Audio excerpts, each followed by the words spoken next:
Durante años, Apple estuvo perdida. Steve Jobs aún no había regresado. Y dentro de la empresa, alguien completamente ignorado estaba a punto de irse para siempre.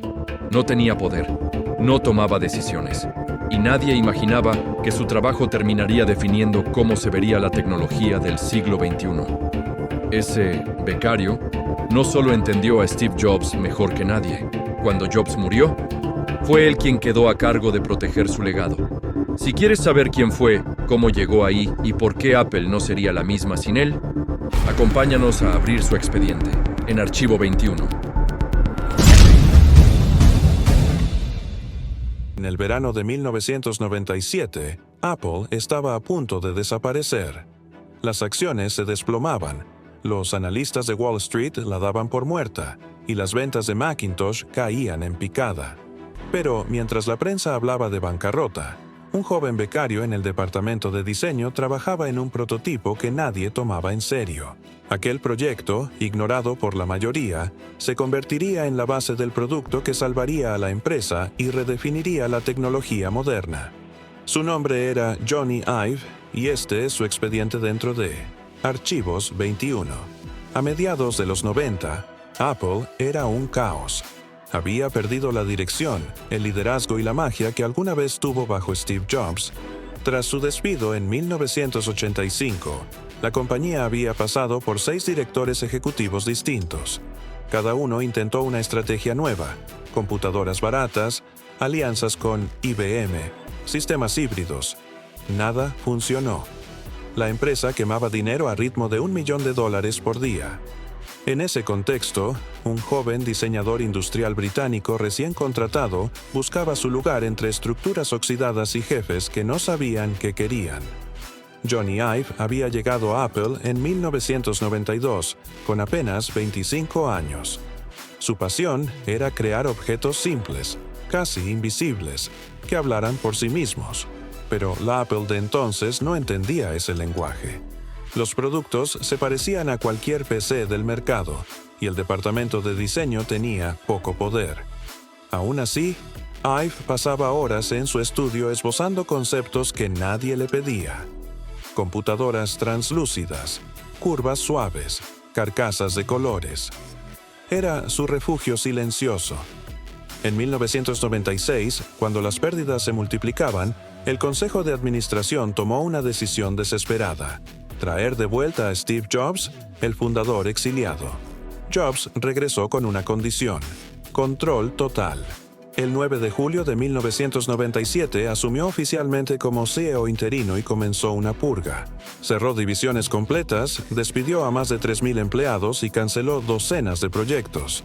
Su lema era simple: concentrarse o morir.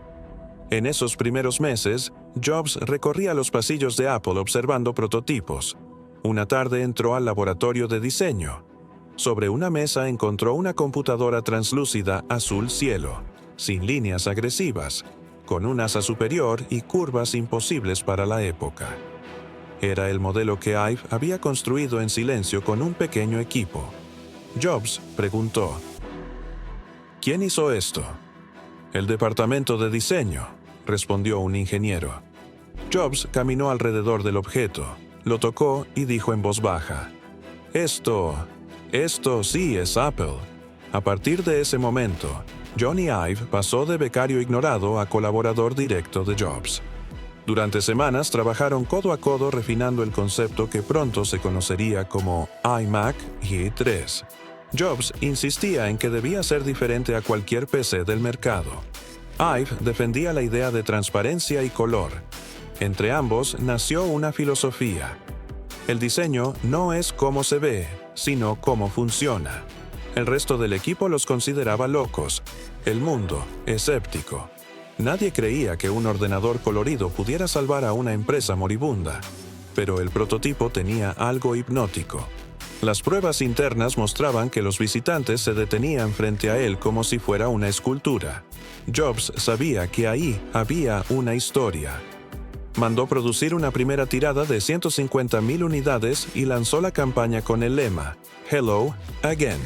un guiño al Macintosh original de 1984. El resultado fue un golpe cultural. El iMac GC3 vendió más de 1 millón de unidades en su primer año. Sin embargo, el éxito visible ocultaba otra batalla interna. Dentro de Apple, muchos ingenieros se oponían a la nueva cultura de diseño. Decían que Jobs y Ive estaban más preocupados por la estética que por la tecnología. Un veterano del equipo, furioso, exclamó en una reunión: "No somos diseñadores de juguetes, somos ingenieros". Jobs lo miró fijo y respondió: "Y yo no quiero volver a vender chatarra gris". Esa frase marcó el inicio de una nueva era. Ive no solo diseñaba carcasas, diseñaba experiencias. Su visión minimalista impregnó cada decisión: materiales, colores, sonido del teclado, empaque. Apple recuperaba una identidad olvidada, la de una empresa que hacía objetos que la gente deseaba tener. El iMac GC3 no solo salvó a la compañía de la quiebra, preparó el terreno para el futuro. De esa filosofía surgirían el iPod, el iPhone y el iPad. Y detrás de cada uno de ellos estaría la mente que comenzó como un becario que no sabía si conservaría su empleo. El lanzamiento del iMac G3 en 1998 fue un fenómeno inesperado. Las tiendas se llenaban de compradores que, por primera vez en años, querían tener un producto Apple. El diseño translúcido rompió todas las reglas del mercado. Los ordenadores ya no eran cajas grises, sino objetos deseables. La revista Time lo llamó la computadora que sonríe. Detrás de esa sonrisa había horas interminables de discusión entre Jobs y Ive. "Quiero que la gente se enamore de este objeto", decía Jobs. "No solo que lo use. Iremos más allá del color", respondía Ive. "Quiero que se vea como algo vivo". El éxito inmediato validó su visión, pero también elevó las expectativas. Jobs, obsesivo por naturaleza, empezó a presionar para mantener la racha. En cada reunión repetía la misma frase: "El diseño no es solo cómo se ve, es cómo se siente cuando lo usas". Esa filosofía se convertiría en el ADN de todos los productos siguientes. En 1999, mientras la competencia aún intentaba copiar el iMac, Ive y su equipo ya trabajaban en algo radical: un dispositivo musical de bolsillo que pudiera almacenar miles de canciones. El concepto había surgido de la frustración de Jobs con los reproductores MP3 de la época. "Son horribles, lentos y feos", decía. Así nació el proyecto P68, más tarde conocido como iPod.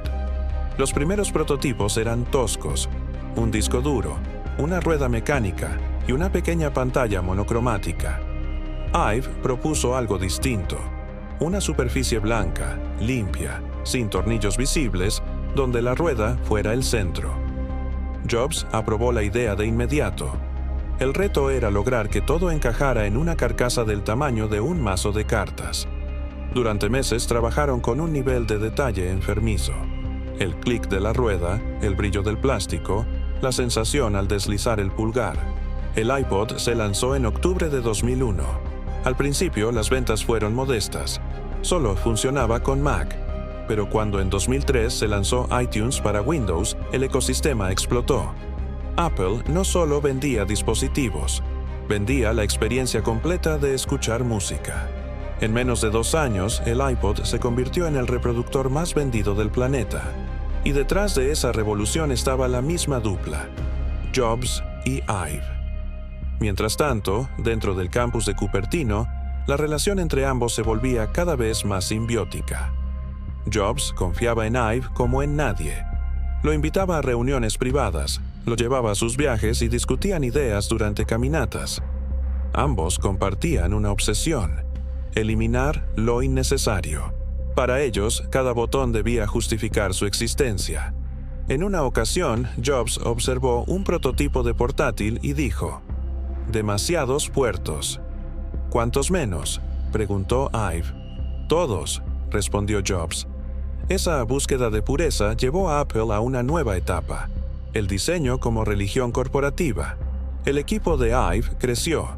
Se mudó a un estudio cerrado donde solo unos pocos tenían acceso. y cada producto comenzó a nacer bajo un mismo mantra: simplicidad total.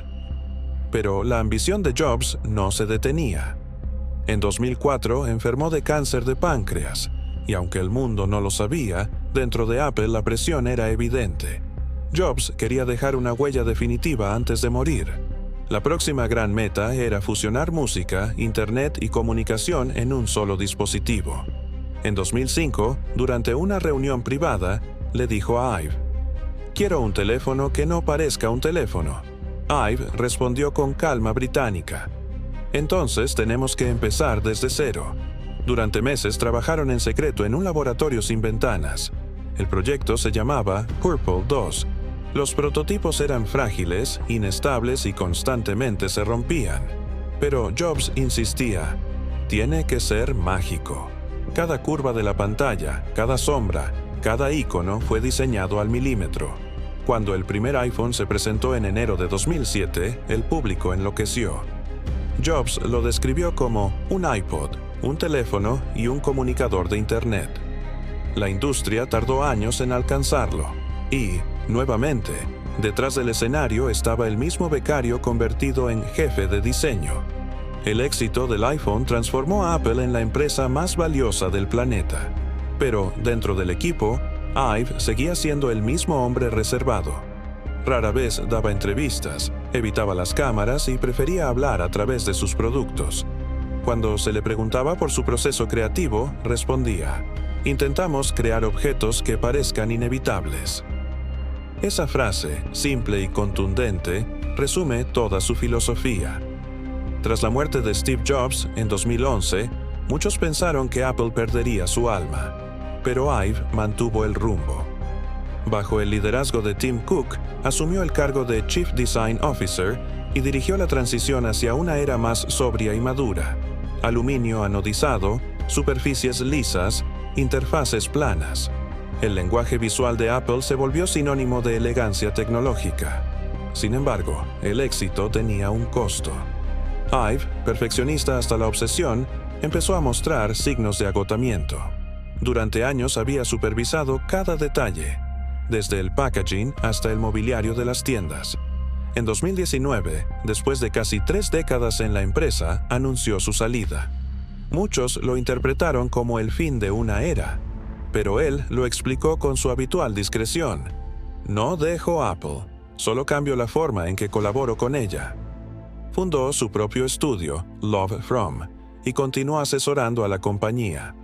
Hoy, cada producto de Apple lleva parte de su legado: la obsesión por la sencillez, la integración perfecta entre hardware y software y la convicción de que la tecnología debe sentirse humana.